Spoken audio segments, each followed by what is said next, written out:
In all the videos I've done about legendary Oklahoma coaches and players, I cannot believe I have spotlighted the two players that made me the Oklahoma Sooner fan I am today. And I ought to be drugged behind a pickup truck down I-35. I can't believe I haven't spotlighted these two.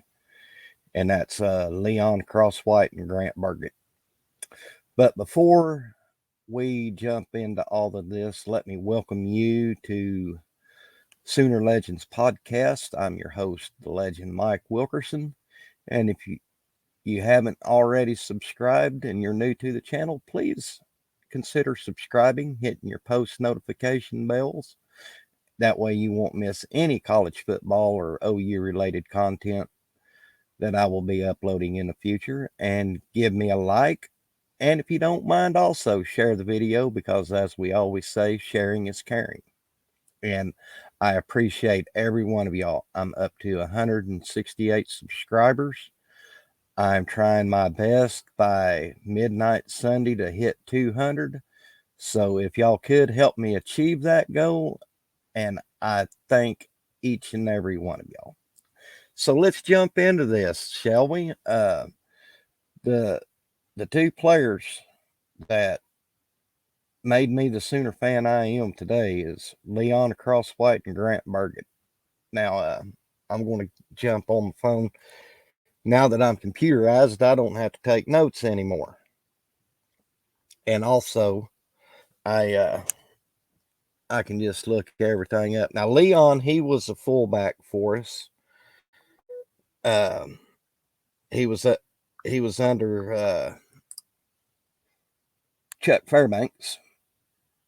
Big fullback, strong fullback. Now, he wasn't a flash and dash runner. He was your typical fullback that would just run at you, try to run over you and maul you and just beat the holy hell out of you and he could lay a lick on. He's at that time, I think, just a minute and I'll get you his measurables, but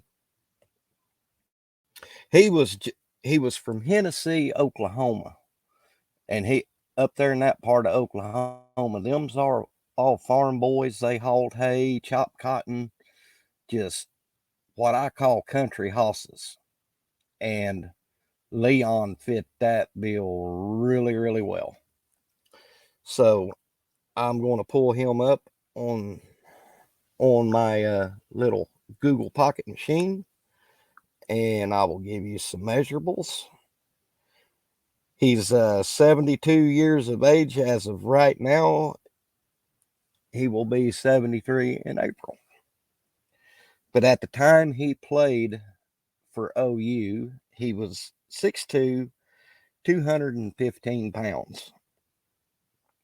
And he went in the 1973 draft to the Detroit Lions, second round, and was the 44th overall pick.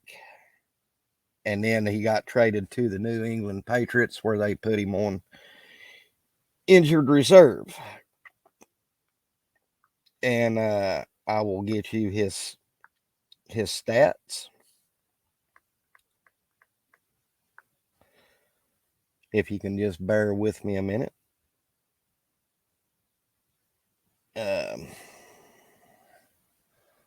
My internet's running a little slow today. So, but yeah, if y'all remember, especially some of you older Sooner fans like myself, you can go back on YouTube and watch the 1972 Sugar Bowl where we played Auburn, and I mean, just monkey stomped them. And he had him a pretty decent game that game. Okay, his rushing attempts were 399. His yards were 1,848. He averaged 4.6 yards per carry. He had 9 touchdowns. Receiving, he had 6 receptions, 58 yards for 9.7 yards. and his plays from scrimmage was 405, 1,906 yards, 4.7 average, and 9 touchdowns. Now, like I said, Leon was a big boy. Now, he started off in 1970 as a defensive halfback, which, if you want to call a spade is actually a linebacker, but back in those days they were called defensive halfbacks.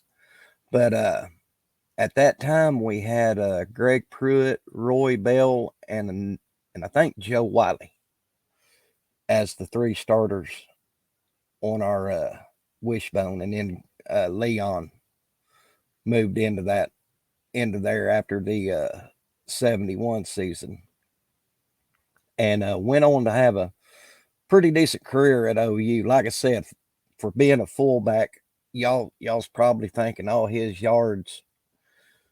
Well, if y'all remember on the wishbone, the triple option, you had to establish the fullback before anything else worked. And Frank Broyles preached that when he was commentating with Keith Jackson on any Oklahoma game. And that's true. You had to establish the fullback, or the triple option was useless. And believe me, y'all's just going to have to take my word for it. And Leon, he was your prototypical big fullback. Like I said, he wasn't flashy and dashy, doing a lot of juke and jive. His main goal was that anybody who got in his way, he'd run over them, and he would. So my next one is one that's going to hit me in my feels pretty hard, because he's just right up the road from him, from Stroud, Oklahoma, and that's Grant Berget. Now, the only thing you will see on Grant is the 1972 game with Nebraska, where we went to Nebraska the year after the game of the century, and Grant was he was used sporadically, not sporadically. He was used sparsely, for lack of a better term, in that game, and then in that 72 season, and then in 73, which I've mentioned this in several of my historic videos, that that's when we got put on probation. And that 73, 74, 75 season, you're not going to find hardly anything you won't find anything in those years, 73, 74, 75, because we was on probation. We was blacked out of TV, and we didn't go to any, and we wasn't allowed to play in any bowl games. So what you're going to have to trust me on Grant. Now, Grant, his stats don't jump off the chart either. Now, he in 73, he was, our first game was against Baylor, and Grant went out of the game for the rest of the season with a season injury to his knee. I think it's ACL, if I remember right. And he had to set out all season. Now, Grant wasn't actually a running back. He was, but he wasn't. They had him, if y'all remember, you had a fullback, you had a tailback, and you had a halfback in the wishbone, and Grant was a halfback. And I'll just read you a little bit of his stuff here that I got pulled up.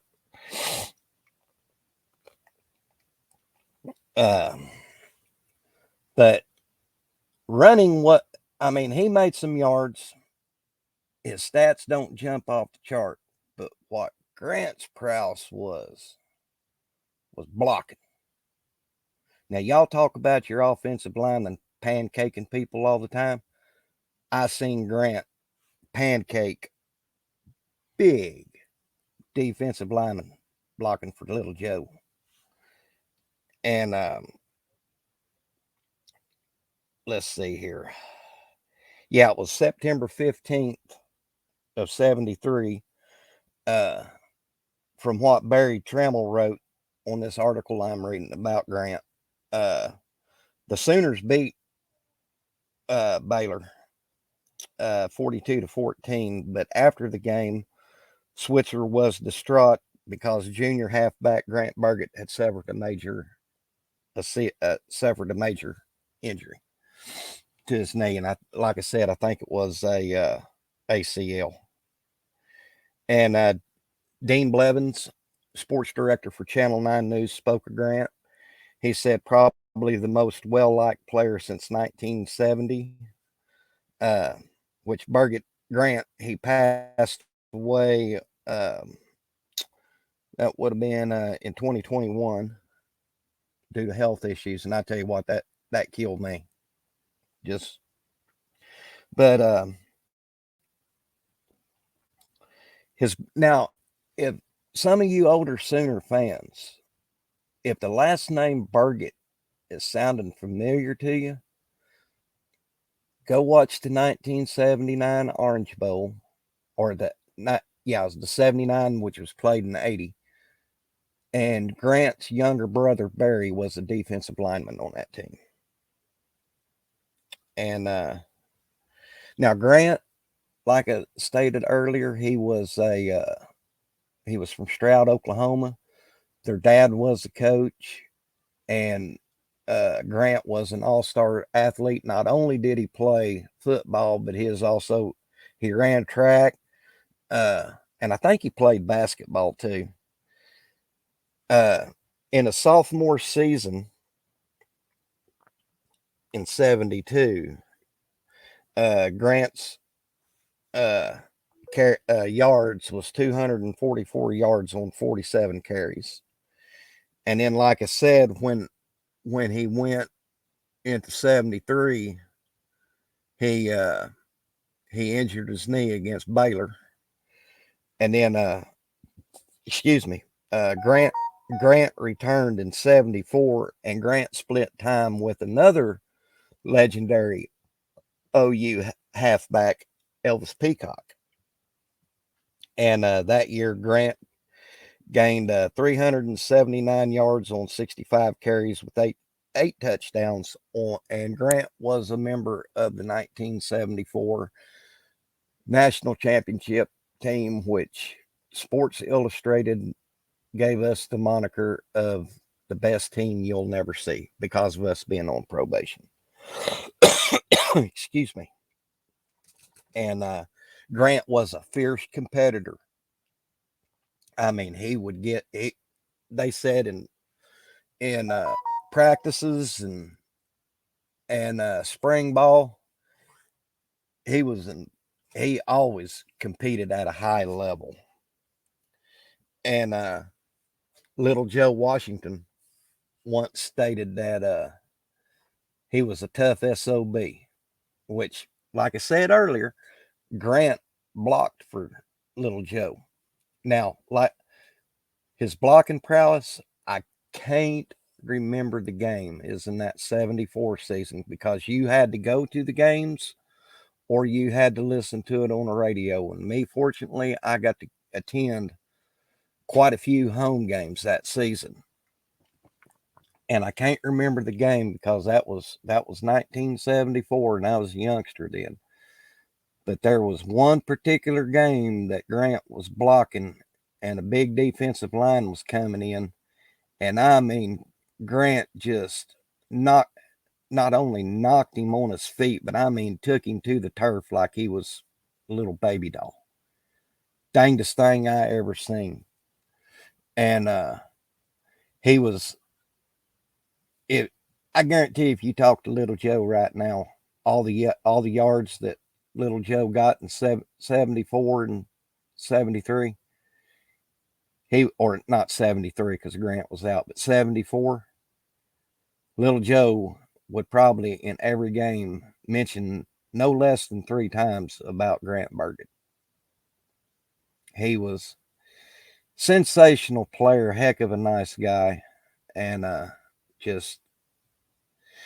But there's my spin on my two favorite players that got me started. Now, y'all always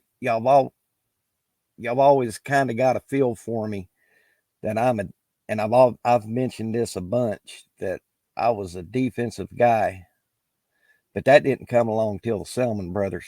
But before them, Grant Berget and Leon Crosswhite were my heroes. As a matter of fact, if y'all remember, some of you guys my age will remember S&H Green Stamp stores for Christmas one year. Mama got me one of them Hutch football sets that come with the helmet, the jersey, the pants. You didn't want to play real football with them things. Good God, they was made out of cheap plastic, and the shoulder pads you could. But it made me feel like a football player. And the jersey, Mama, she scratched her head because I put Grant's number on the front and Leon's on the back. She said, "What you doing with two different numbers on your jersey, son?" I said, "Because my two favorite players, and I want their numbers." So, and they was iron-on patches. You could take an iron and iron them on. So there's my little tribute to Leon and Grant. Hop down in the comments, tell me what you think. Like I said at the first of the video, I'm at 168 subscribers, and by midnight Sunday, I'm trying to hit 200. So please get this video out here. I'm trying to achieve that goal. I'm excited that I have 168, and because I didn't think this channel would do this good. So there you have it, folks. Y'all have a nice evening. God bless everybody. Take care of yourself and be nice to one another, because tomorrow's not promised. Until then, this is the legend. We'll see you on the backside. God bless y'all.